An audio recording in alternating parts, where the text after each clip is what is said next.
Às vezes, uma família, minha mãe sempre dizia isso, uma mãe tem dois filhos, cria com tanto sacrifício, todos os dois, com as mesmas regras, comendo da mesma comida, recebendo o mesmo carinho, o mesmo abraço, os mesmos conceitos, os mesmos valores.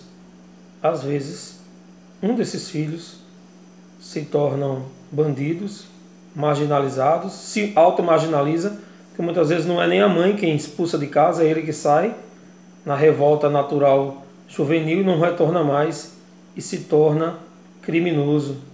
E o outro trabalhador, o outro você olha assim não imagina que sai da mesma barriga. Isso acontece muito no nosso meio, na nossa sociedade. Eu queria contar uma história para vocês que um velho amigo, Padre Arnaldo, ele sempre contava, geralmente na cerimônia das mães. Ele contava uma história, ele fez um trabalho certa vez em um presídio como padre. Ele disse que soube de uma história, não me recordo bem se ele soube ou se ele viu essa história acontecendo, de uma mulher, uma senhora que todas as visitas programadas naquele presídio, ela levava sempre comida, entrava na cela ou no local da recepção dos presidiários e sempre dava o lanche para aquele homem, alisava a cabeça dele, dava carinho, conversava um pouco, e ele sempre chorava muito. Várias e várias visitas, todas as visitas ele chorava muito, não falava uma palavra, só ouvia e recebia o carinho daquela mulher. Aí, certa vez, um agente penitenciário foi e perguntou para ela: a senhora, por que que o seu filho, todas as vezes, o que foi que ele fez? Será o crime que ele cometeu foi tão grande que ele não consegue se perdoar? Por que que ele nem recebe o seu carinho, nem retribui o seu carinho? Todas as vezes que você disser, a senhora não falta uma visita, a senhora sempre disposta a estar aqui todas as tardes que se é permitido, a senhora está aqui nessas visitas, trazendo alimento para ele. Por que que ele chora tanto? Por que o seu filho chora tanto? Aí ela disse: não, eu que tenho algo a dizer para você, ele não é meu filho. Ele é a pessoa, bandido, que matou meu filho. E desde o primeiro momento, após o choque, eu o perdoei e venho todas as tardes que eu posso trazer o lanche e dizer a ele do meu perdão. E eu adotei esse ser humano como sendo o meu filho que morreu. Amigos, essa é uma história, é um conto, né? Padre Arnaldo contava, como disse, eu nem me recordo, eu lembro que ele dizia que fez um trabalho na penitenciária e essa história corria por lá. Então nem posso dizer se exatamente é verídica, mas eu acredito no ser humano e eu acredito que isso pode acontecer. Existem pessoas de alma nobre e de grandeza sobrenatural, porque isso é coisa para gente sobrenatural. Para santos em vida, uma mulher amar uma pessoa que fez tão mal a ela, que tirou a vida do seu filho, não é para qualquer um.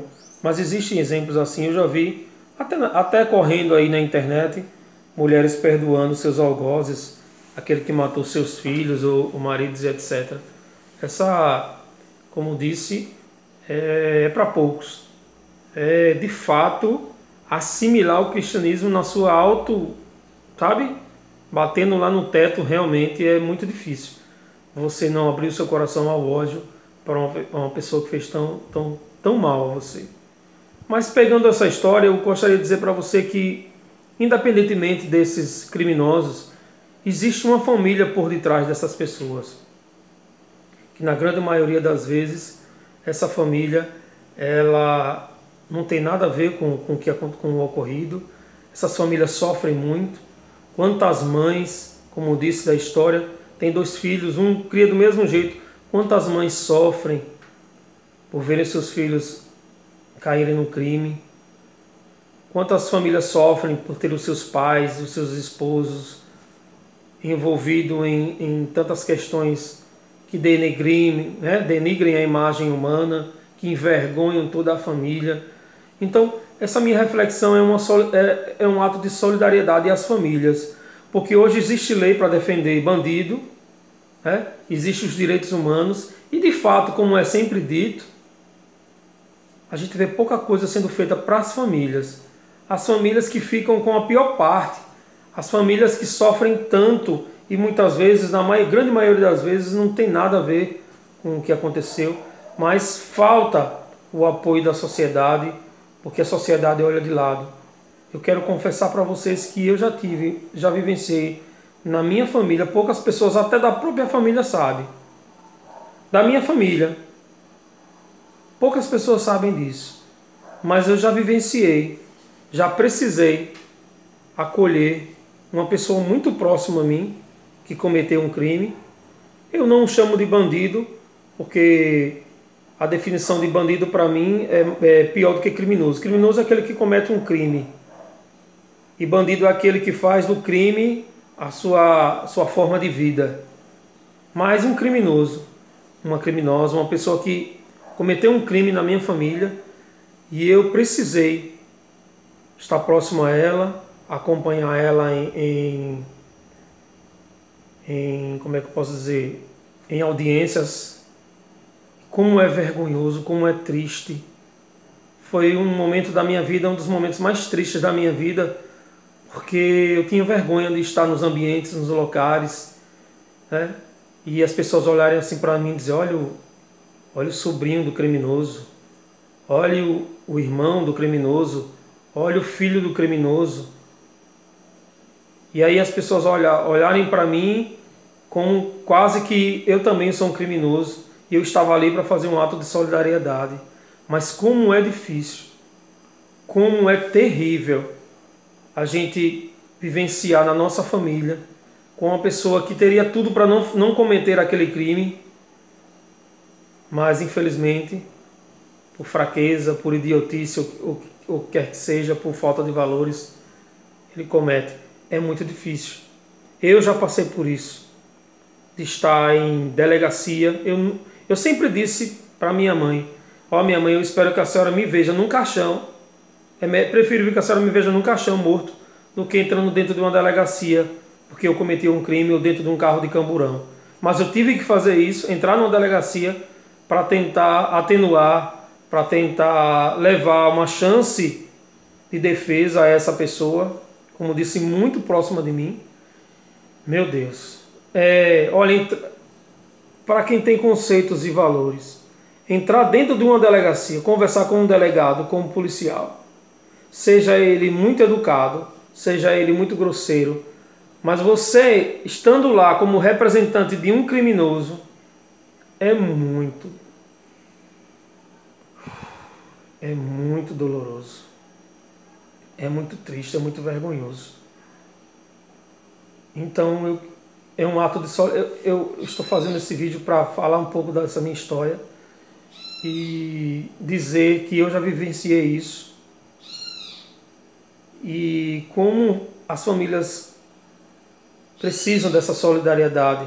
Quantas vezes um pai, um tio, um irmão comete um crime, a rua toda, a sociedade toda abandona aquela família, como se aquela família toda tivesse parte naquele crime.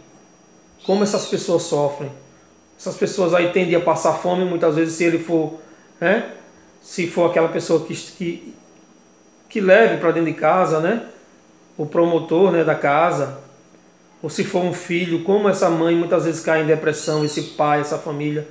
Como a gente precisa, como cristão, como igreja, como sociedade organizada, como pessoa boa, né? Como disse, não tem nada a ver com religião. Como a gente precisa conhecer essas pessoas, e muitas vezes como é necessário dar as mãos à família, né? Porque, como eu disse, eu quero repetir, existe uma diferença. Às vezes apenas um criminoso é aquele que comete um crime. Um policial, infelizmente no nosso Brasil, um policial que mata um bandido, ele se torna um criminoso, porque pela lei é um crime. O cara vai fazer o trabalho dele e pode ser preso. Uma mãe de família que rouba uma galinha para trazer para dentro de casa, ela se torna uma criminosa. Então, como a gente precisa entender o conceito das coisas, compreender que nem todo criminoso momentâneo é um bandido. Eu já tive que defender um criminoso muito próximo a mim e digo para vocês, foi a pior fase da minha vida. Me serviu e me servirá muito de exemplo para que eu jamais queira cometer um crime e passar por aquilo. E nem fazer os meus filhos, os meus sobrinhos, os meus irmãos, a minha mãe, ou quem quer que seja, passar por isso, o que é muito, muito triste. E que aquele que sabe, aquele que tem uma família próxima, que tenha um criminoso e até um bandido, que às vezes não é culpa dela, né? Ou na maioria, ou não é culpa dela, que a gente possa rezar por eles e, se possível, estar próximo a eles. Porque é de destruir a família. É de transformar a família em um estado depressivo e muito doloroso. Eu já vivenciei isso muito perto de mim. Já passei por essas vergonhas. Como disse Jesus, como diz Isaías 53, eles me escarneceram, cuspiram na minha cara, bateram em mim. Como a história que Isaías fala da ovelha sofredora, né? Eu já vivenciei algo parecido próximo a mim. Já vi olhares me atravessar de lado, sem eu não ter um centavo de culpa, mas por estar ali tentando levar um mínimo de defesa a uma pessoa que cometeu um crime. Então eu sou solidário, minha oração a todas as famílias, a todas as mães, que, como disse, educaram da mesma forma os seus filhos, mas que infelizmente eles escolheram um caminho errado. E que os direitos humanos se voltem para as famílias e para os criminosos que cometeu um crime, mas que os bandidos sejam, digamos assim, defendidos pela Defensoria Pública sem grandes direitos, porque tornou o crime um meio de vida. Isso aqui é realmente revoltante para um brasileiro, para um povo.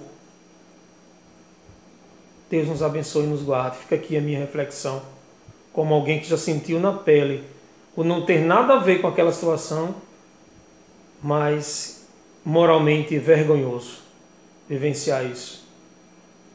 Que a gente possa pensar e refletir. Se você já passou por isso, a minha solidariedade. E se você está vendo alguém passar por isso, chegue próximo a ela. Eu também tive pessoas muito próximas, além de família, que foi o que eu convivi, pessoas do meu trabalho que vivenciou realidades como essa, e eu nunca deixei de dar o meu abraço, o meu apoio, sabendo que realmente eu tenho que diferenciar o criminoso do bandido e a família, tanto do criminoso como a família do bandido.